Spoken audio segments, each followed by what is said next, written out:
Thanks. No problem. I am Iceman. I am an Omega level mutant. My ability to control temperature has no limits. I can rapidly drop the surrounding temperature. I can freeze the moisture in the air on the spot. I can shape it into ice walls, ice blades, or ice projectiles. In battle, I cover myself with a layer of ice armor. It boosts my defense. I can even transform into a living form of organic ice. It may look no different from regular ice, but in this state, physical damage barely matters. Even if I am shattered, I can rebuild myself with the water around me or within me. That makes me nearly immortal. People sometimes compare me with Pyro. They think fire can melt ice. On the surface, it looks like he is stronger. But when he plays with fire to impress girls, I can freeze his flames from a distance. John. Sorry. There were times I wanted to beat him up for being such a reckless fool. I held back, not because I was weak or afraid. Later, Pyro betrayed us. He chose to follow Magneto, and eventually I had to face him. He flicked a flame from his sleeve, then hurled it straight at me. I rushed to counter with ice. Slowly, I began to lose ground. Pyro laughed at me with arrogance. You're in over your head, Bobby.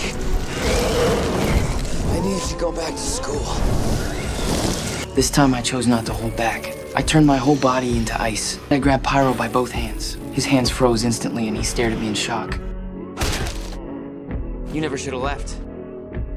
Even though my ice form is powerful, I still fell before the Sentinels. In the future timeline, the Sentinels began hunting down mutants mercilessly. To protect the ones being chased, I formed an ice slide out of thin air. I shifted into my ice form. I sped along the slide and charged at the Sentinel. I unleashed my freezing power and encased it in ice. I thought victory was mine, but these Sentinels had evolved to copy abilities. It copied Sunspot's power. My ice shattered in an instant. It grabbed my neck, then snapped it even in my ice form. Fortunately, Shadowcat worked with Bishop to send us back in time. That was how I returned. But later, when I stood at the gates to defend Wolverine's mission to change the past, I fought alone. The Sentinels swarmed me. In the end, their beams tore me apart. You might ask why I could not simply rebuild myself from nearby water molecules. After all, my ice form is supposed to be unkillable. That is true. But back then, I was still too young. The Sentinels did not use ordinary weapons. They could evaporate my water molecules in an instant. That meant my body was reduced to nothing but vapor. And with no water left around me, I had no way to come back. Luckily, Wolverine succeeded in resetting the timeline, and I lived once more.